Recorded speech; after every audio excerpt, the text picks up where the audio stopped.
मैं 1947 का हिंदुस्तान बोल रहा हूँ। 15वीं कड़ी। शमशेर अली की आवाज़ में सुनिए हिंदुस्तानियों ने कैसे बिताया आज़ाद भारत का पहला दिन। मैं 1947 का हिंदुस्तान बोल रहा हूँ। जनवरी से 15 अगस्त 1947 के बीच हिंदुस्तान में जो भी हुआ वह इतिहास के पन्नों में अमर हो गया। 15 कहानियों की इस सीरीज की 14वीं कड़ी में आज सुनिए आज़ादी की वो पहली सुबह कैसी थी। रगों में दौड़ता लहू उल्लास के उफान भर रहा था। सारी रात जागी आँखें ऐसे चमक रही थीं जैसे सदियों की नींद पूरी करके उठी हों। बाजुएं अपने तिरंगे को आसमान तक लहराने को फड़क रही थीं। पैरों में अजीब थिरकन थी। आज़ादी की महक से तरबतर वो पहली सुबह मेरे दिल में बसी तमाम खूबसूरत यादों में से सबसे खास है।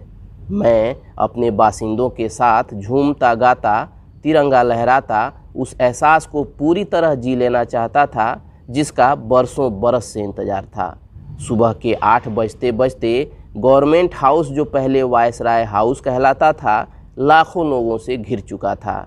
ठीक 8:30 पर अंतिम वायसराय ने आज़ाद हिंदुस्तान के पहले मंत्रिमंडल को शपथ दिलाई और फिर मुख्य न्यायाधीश हरिलाल जय किशन दास कानिया ने माउंटबेटन को गवर्नर जनरल का पद ग्रहण कराया।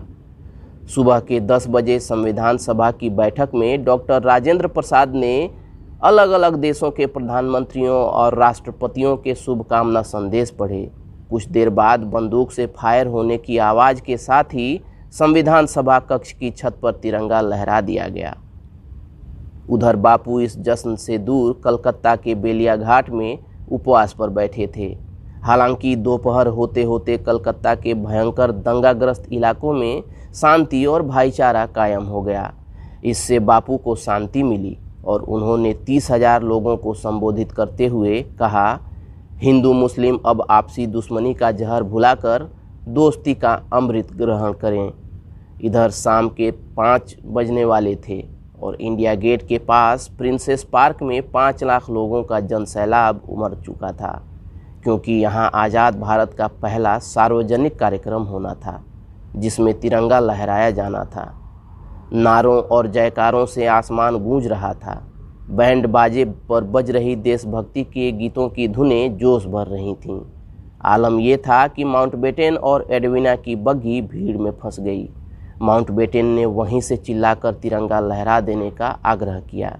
इसी के साथ पंडित नेहरू ने आज़ाद भारत का पहला झंडा आरोहण कर दिया। लाखों लोगों के साथ ही माउंटबेटन ने अपनी बग्घी में खड़े खड़े तिरंगे को सलामी दी।